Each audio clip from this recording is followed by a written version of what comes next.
think about your home as your safe space. It's somewhere that you can seek refuge. It's somewhere that is sacred to you. And she had just come home from a trip. She's unpacking, she's doing her laundry. You know, little basic everyday things turned into sheer terror. Something that was so normal for her, coming home, unpacking, doing the laundry, to having to hide in your water closet and your life being ended.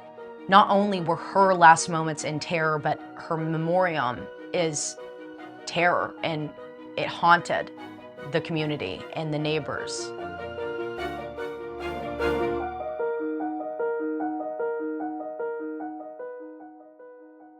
I suspect you cannot find anybody to say a bad thing about her. They were well known in the community, very active in Presbyterian Church in Clarksdale. Very nice and polite when you would see them, just all around good people. Now that Sarah Jane she was just nice. She wasn't loud and boisterous or any of that stuff like that, but she wasn't quiet either. She could carry on great conversations, but she radiated kindness. That's the best way I can say it. By her being so, I guess, Christian-like and a down-to-earth person and a respectable person in the community, it gave me energy to keep fighting and trying to determine who actually killed her. The brutality and the unbelievable situation Sarah Jane found herself in and went through, and I try not to dwell on that. Coahoma County Sheriff Jesse Bonner said Friday afternoon, burglary is a possible motive in a Friday morning slaying of Sarah Jane Manker, but he said his office has no suspects in the murder. Bonner said Mrs. Manker was shot at very close range in the head about 9 a.m. Friday with a 12-gauge shotgun while in the bathroom near a back door. Mrs. Manker, age 65, was found about 9:30 a.m. by her husband, David Manker.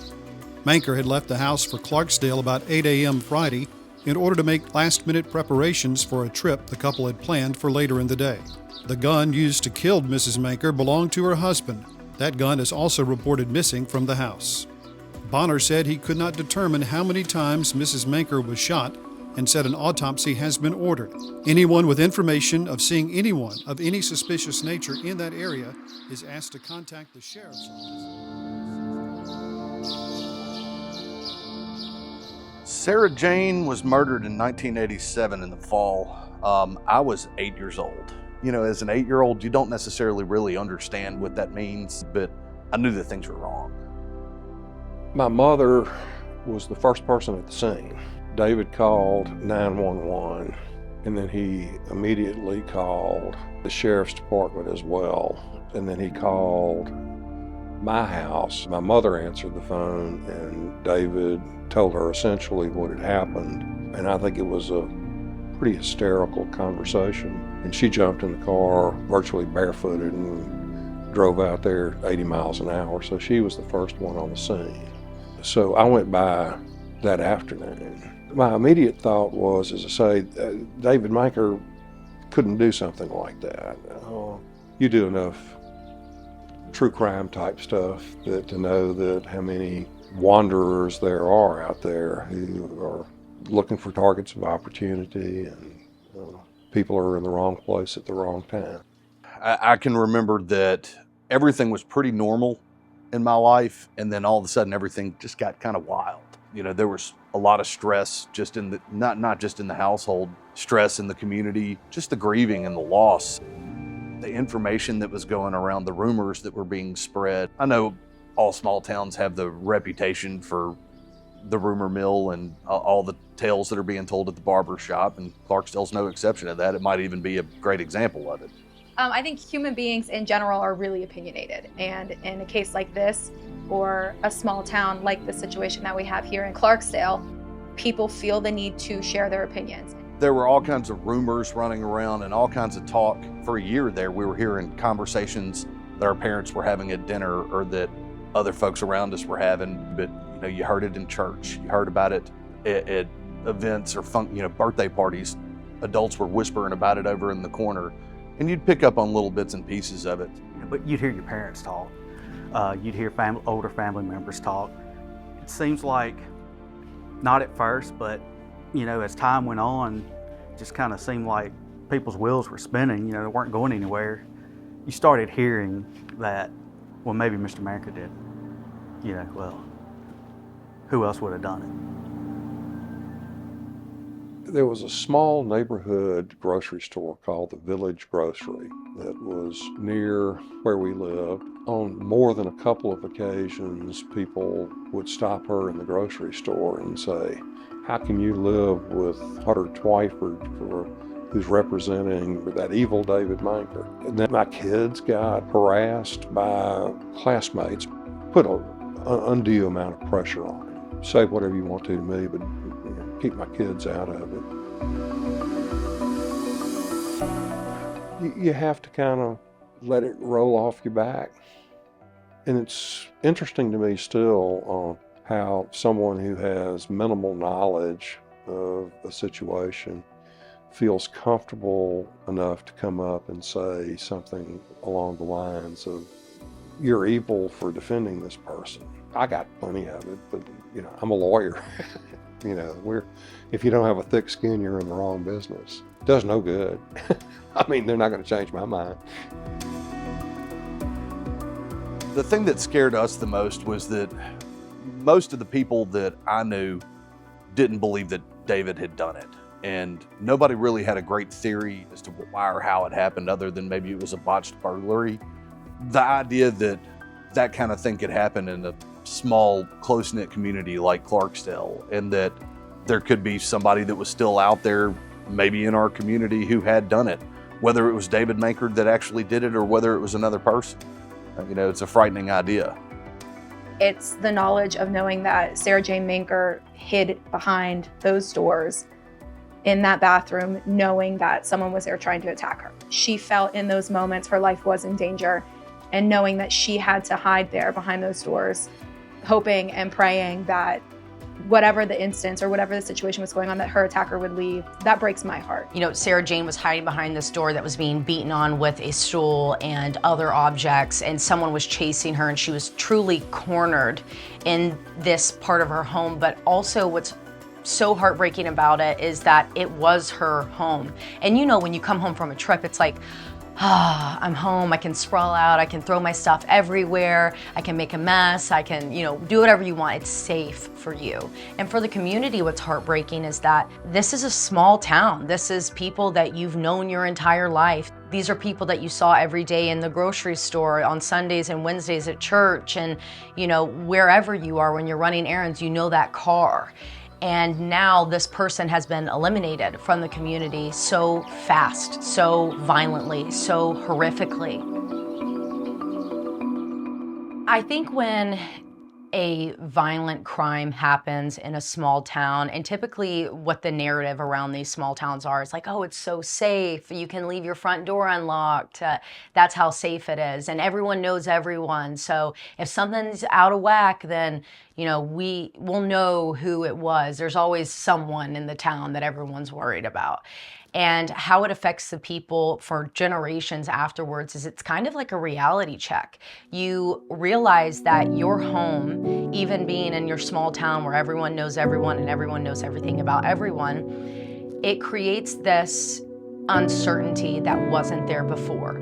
So you have people begin locking their doors, not letting their children play outside without being supervised, not letting your children walk to school, and being worried about who is the bus driver of your kid's school bus. It creates a lot of uncertainty and fear. It can't make it hard to get an impartial jury, because when an area is saturated in stories and opinions, such that everybody's read things in the newspaper or seen things on the news and begin forming an opinion about guilt or innocence. I think when you're in a small town and a crime happens, and again, it's an everyone knows everyone type of town, when you have defense attorneys that are having to go and defend someone that the community deems as guilty, It's kind of like you're picking sides, and that creates a lot of discourse within the community, because once these sides are taken, you have neighbors and friends that are now disagreeing on something that is extremely poignant to them in the area that they're in, and something that's so incredibly personal. And that ruins these long-time relationships and makes people question others around them. And what that does to the jury is that how can you get an unbiased jury? Because yeah, this is a small town, but the surrounding small towns also have connections, whether that's second cousins, church member friends, co-workers at factories that are nearby or farms, and it will spread out around to where if you were to go to another location, another city that's just down the road, it spreads out, and then it's not fair on either side, and then everyone's affected by it. In this case, we actually moved the case from the Clarksdale area to Jackson, where there was less knowledge about it. It's the only time I have seen reputation evidence used so effectively, and I believe that it made a difference in the case, because he's charged with murdering his wife in a gruesome way, and every single witness, including all the prosecution witnesses, testified about what a gentle man Mr. Manker was. The fact that all these people were ready and willing to go stand up for him on trial is interesting. You know, like, if you're a really good person, you don't have to remind people that you're a good person. The way she was killed was such a violent death. I didn't see it in person, but I saw the photographs. It was really a gruesome crime scene. Her head was obliterated, and so it was, they were awful pictures. I would say top 5 in terms of how difficult it was to look at the autopsy photos and the crime scene photos. Knowing Sarah Jane made it more difficult, but I think it's sort of like you take a deep breath and you try to remember Sarah Jane the person, not Sarah Jane the corpse on the autopsy table. And you remember her, all the good things, and that's how I handled it. And being in law enforcement, the length of time that I had, you have to set aside your personal feelings and look at the situation and look at what you have to do to even try to solve the case. But my total objective during the period was trying to solve the case and bring the accused to justice. You just learned these tricks of putting it in the right cubby hole and closing the door to that cubby hole until it's needed. You kind of get used to it. No, that's not right. You'll never get used to it. Maybe the pathologists do, but I don't think as a lawyer I could ever get used to it. But you get where you can tolerate it. When a person is killed by another person, when there's a homicide, it does such violence to our sense of humanity and our sense of justice. We want justice. We want to see justice done. We want to see that an answer to that crime. We want to see somebody be held responsible for that crime. We had a hard time leaving a lot of things with the microphones. We had a hard time leaving a lot of the details and a lot of the frustration and fear and emotion in the studio and walking out. So it would affect us when we were going to sleep. I would lay in bed. I wouldn't be able to sleep for a long time, especially with especially with harder cases. We kind of just disassociate. We know that once we leave the studio doors, what we talked about on mic, it's staying back within those doors. You learn to be more aware of your surroundings, and you want to be more protective of your children and your family and your loved ones. You're less naive about the atrocities that humans can do. Do you think that growing up and it reinforcing the reality that this can happen, no matter like how much of a small town bubble you're in, affect the way that you've raised and continue to raise Blair and I? Yeah. Because I'm scared to death for you and Claire every day. I really am.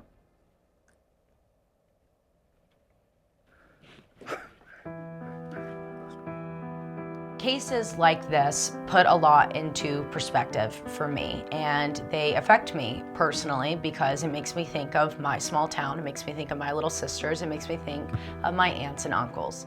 My great aunt was murdered in her home, and the primary suspect is her ex-husband. And with this case still sitting to this day unsolved, I know what it did to my family.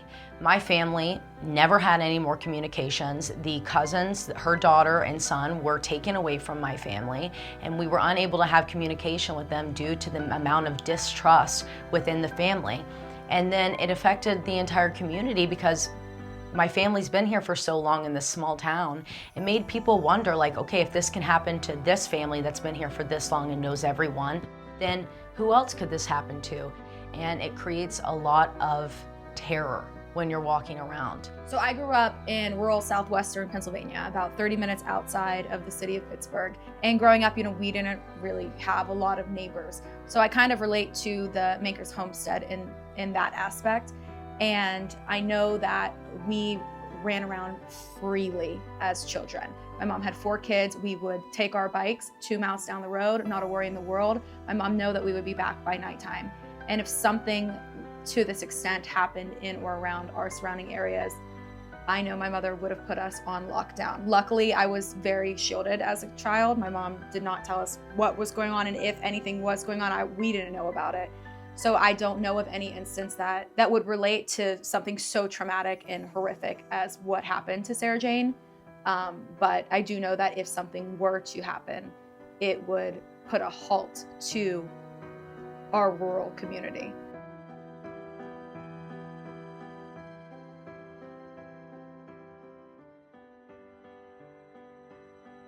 I think if there's any one thing that sticks out about that time is just the sadness. There was such a sadness in everybody's hearts. In a lot of ways, it was like, for bad cliche, but a big wet blanket on everybody, on the whole town. One of the hardest parts about it was having a lot of people that I'd known my whole life and continued to know be very publicly convinced that David had murdered Sarah Jane, and they weren't afraid to scream it from the rooftops. And on the other hand, you had all these other folks that continued to believe that David was innocent of it. Where you had this really tight-knit group of that generation in Clarksdale that was very tight-knit, all of a sudden it's like that one event drove this giant wedge between so many of those people who had been such great friends for their whole lives. And a lot of friendships were lost, and a lot of bad blood arose after that. And it really all started just by that one day.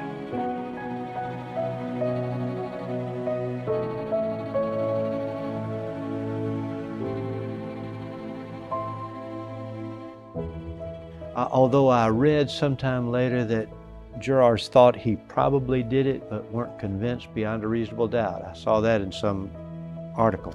They can't prove that you probably did it. That's not enough.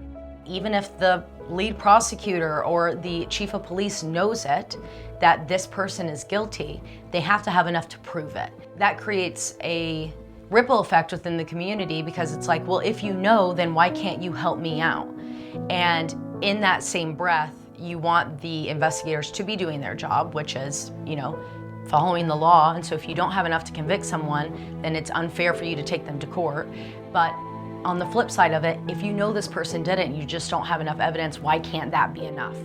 It's better that 1,000 guilty people go free than that one innocent person get convicted.